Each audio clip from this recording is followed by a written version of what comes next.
Tell us a little bit more about the Fortress Evolutions then. Kind of do that same breakdown you did for the Trex Elevations and give that to us, the pros and cons of Evolutions as well. Okay. So Evolutions, I'm kind of biased on. 3 years ago, somewhere in there, actually before they went to market, Kevin Burt, who was the product engineer or product development manager for Evolutions, those guys actually flew me down to Garland for a couple of days, and I got to do a consult with all of them before they brought Evolutions to market. So that was pretty cool. That's awesome. Awesome, yeah. I mean, I think that's one of their big pluses is that, you know, they actually went out to guys that were building and said, hey, what are your thoughts on this? What can we do? I think that gave them a little bit of a leg up on Trex, even though they don't have the brand name recognition backing that product. Yep. It's way easier to be the second guy in, right? Like Trex came to market with what they knew at the time, and it's easy to sit back and be like, and have years of feedback from people who've used Trex and then be like, let's improve on this a whole bunch. You're not married or emotional to it because you're going after the other guy. You're not tied to the idea of it. So it's like, then they bring like, so fantastic. Not surprised that's how that went, but that's great that they got that kind of feedback. Yeah.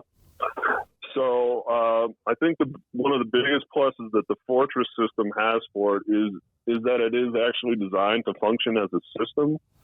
You know, they spent the time, they spent the money, they spent the research dollars to make all the different components so that you know, a builder, a homeowner, somebody who's trying to get into steel, it's a much friendlier transition for them. You know, one of the big examples of that would be that they have their ledger system that's pre-designed for 12 or 16 inch on center. Right. I know that when we saw that, I was just like, yep, that makes perfect sense. Why wouldn't you do that? You could just punch the back out and it works. Like it's so slick. Yeah. Yeah. And I think that's, you know, I've talked to a bunch of guys about that where they're obviously a lot of guys are concerned about the cost difference. And, you know, understandably so, especially like Shane was saying a year ago, 2 years ago, where it was 4 times as much as wood, man, that's tough for a lot of guys to swallow. Now you're getting a little closer in price point with that Fortress system. Once you do 1 or 2 of them with the way it's designed, with that pre-punched ledger and the blocking is all pre-cut and all that, you get used to it. You can put that up faster. You can put that up faster than a wood frame. Even if you've got guys, you know, ramming in nails with a positive placement gun, you're still dealing with hangers and measurements. And that Fortress system, man, you slap that ledger up and you just start dropping joist and go. Awesome. How does the price compare between the two, between Trex and Fortress? Are they similar? They were really close here the last time I checked. I haven't honestly used the Elevations in a while, so I'm not totally dialed in on where that price point is anymore. Okay. The other thing, so the Elevation system, or the Evolution system, sorry, their big thing was that they made a really conscious effort to try and make guys that have been building with wood for 20 years comfortable switching. And that was, honestly, that was a big part of the reason that they did the tube steel versus the C channel, because they wanted guys to be familiar with that shape.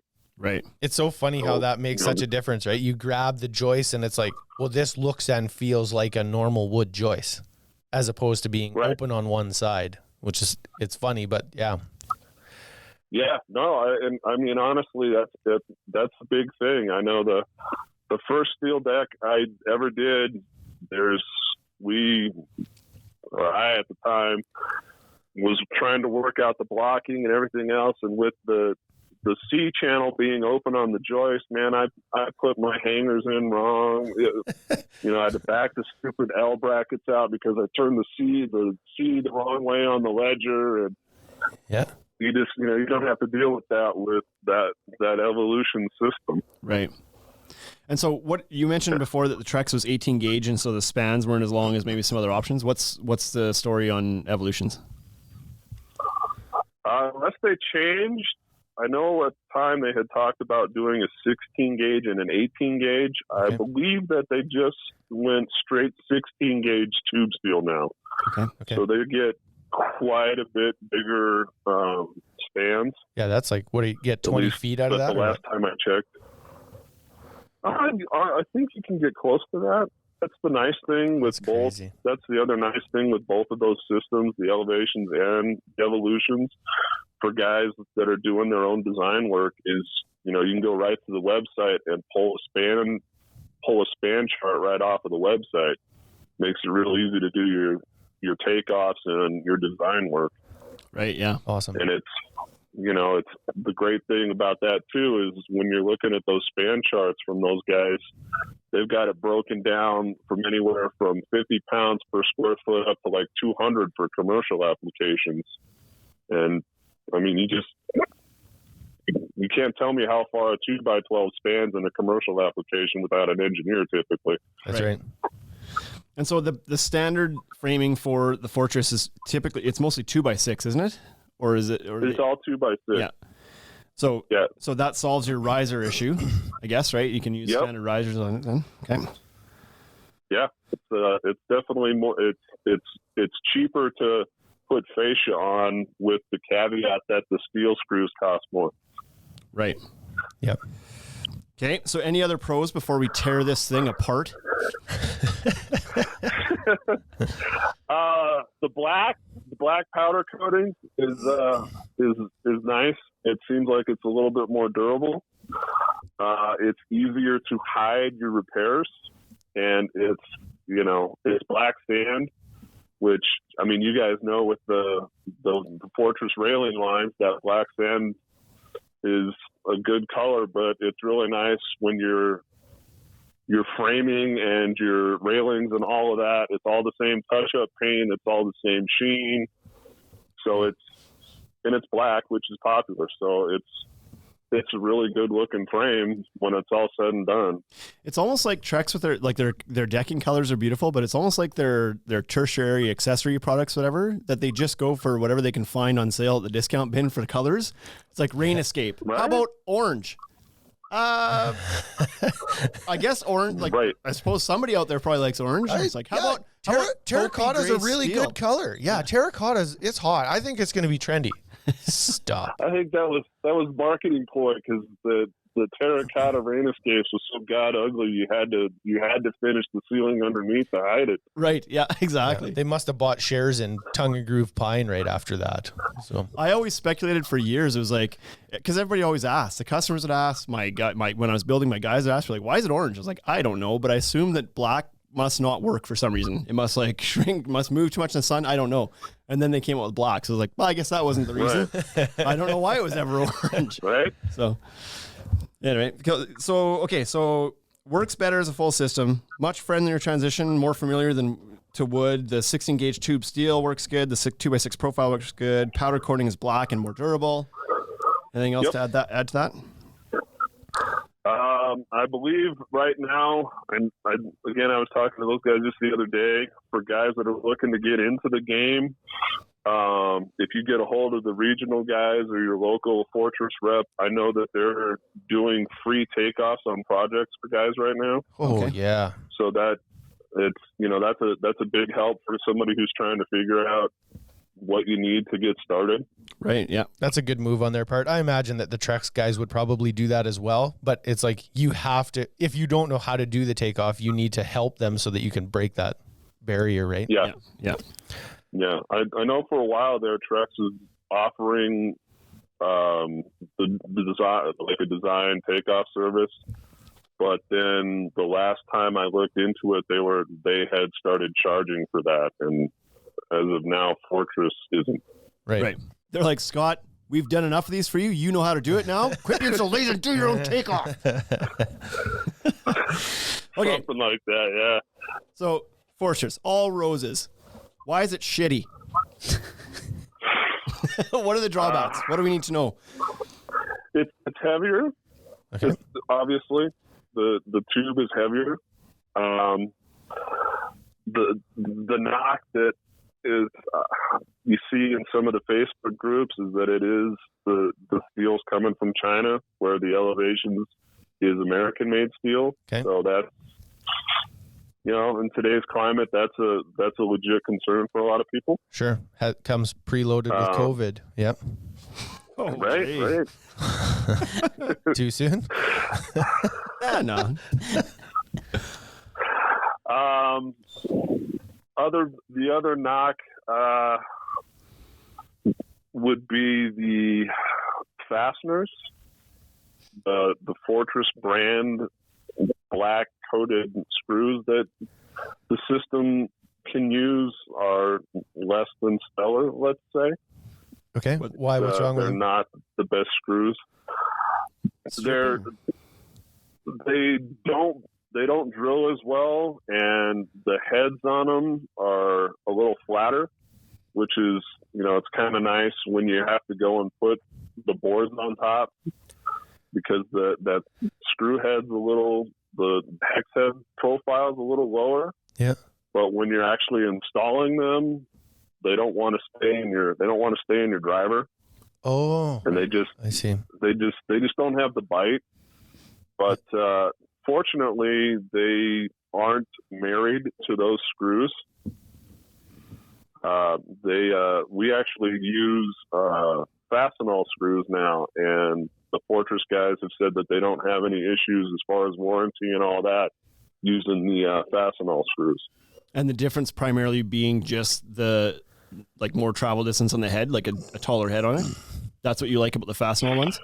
The Fastener ones, yeah, the head's bigger, they cut cleaner, and for us, the pricing on them is substantially better.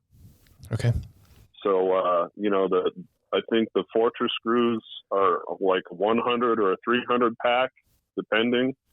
And the Fastener screws, we're buying those at like 5,500 screws at a time. So Okay. it really knocks our price point way down. Sure. Like, if you're trying to We save can also- a bit of money, could you not just PL Premium and Brad nail it all together? Right? I'm just saying. Well, I mean, Don't honestly, stop there. the whole reason to get into the steel game is because of the magnet. Yeah, exactly. Yeah. No, that's cuts half the work of installing the magnets out. Right? That's right. So yeah, Unbelievable. that's a great thing. I had a couple of the guys that I've talked to in the groups. That's been one of the big things I brought up with them is the screw issue. Just because after a couple of years of doing it just you really learn to appreciate the difference.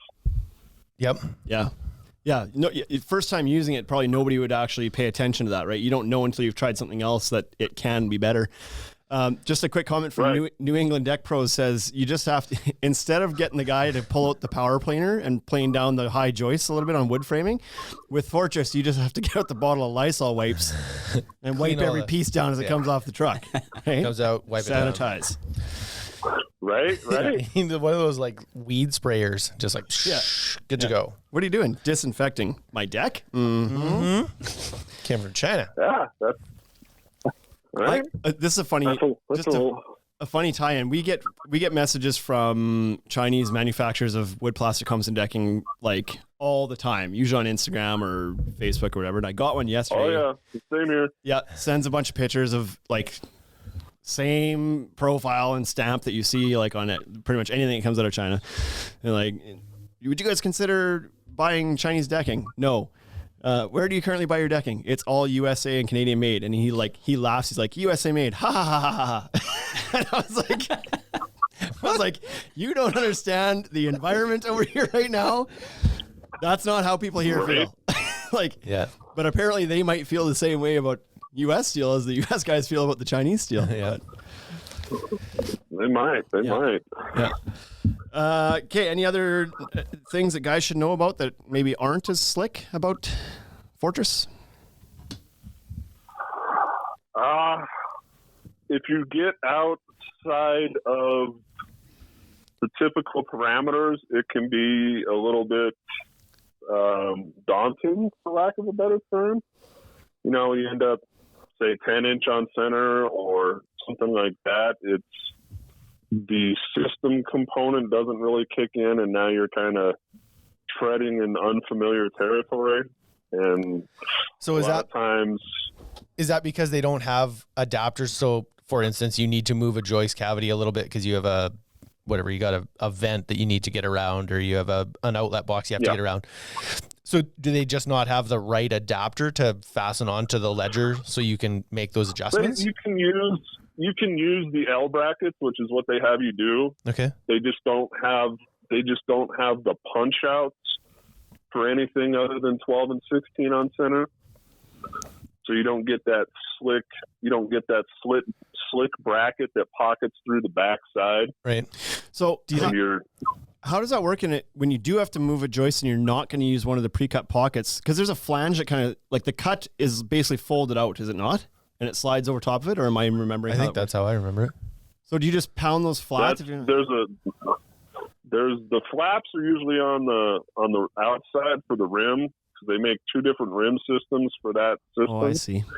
The ledger's just got the cutout, and it has a little bracket that you slide in from the back, and then the joist actually pockets onto that bracket. Oh, I see. It's got that like 2-inch wide.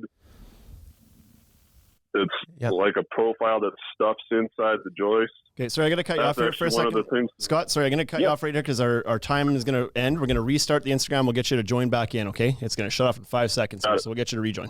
Okay, so let's chat about this while we get him back in here. Yeah, I must remember this wrong because I thought that the back of that, I thought it was just a flat piece that they then pushed out. But so, Scott, what you're saying is that there's actually an adapter that fits in from the back side of the ledger. Is that correct?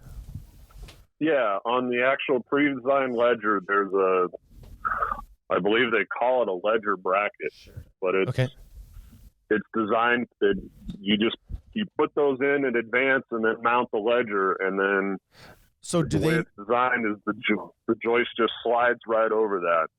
Okay, so that sounds slick.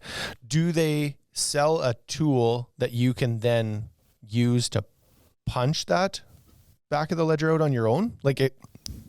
No, you get the L bracket if you have to put it somewhere where it's not punched. Yeah. Okay. Yeah, you just use the Fortress L bracket, and you can screw that to the joist, and then you just screw that L bracket right into the metal of the ledger. Yeah. So to make up for when you're off, when you're not on center. Okay. So if you need to move a joist to an odd space, it's not pre-punched, and you use the L bracket, then it's pretty much just like doing a joist from the Trex system then, right? Yes. Okay. Yep. The difference would be that with the Trex or the light gauge system, you've got the C shape of the joist, so it could be a little bit more difficult to set the L bracket correctly, but that's a pretty minor thing. Yeah. So, but when you're saying that one of the knocks on Fortress is that odd joist spacing is a little bit more difficult, it's not more difficult than the Trex system, just it's kind of a bit of a finicky thing to do it.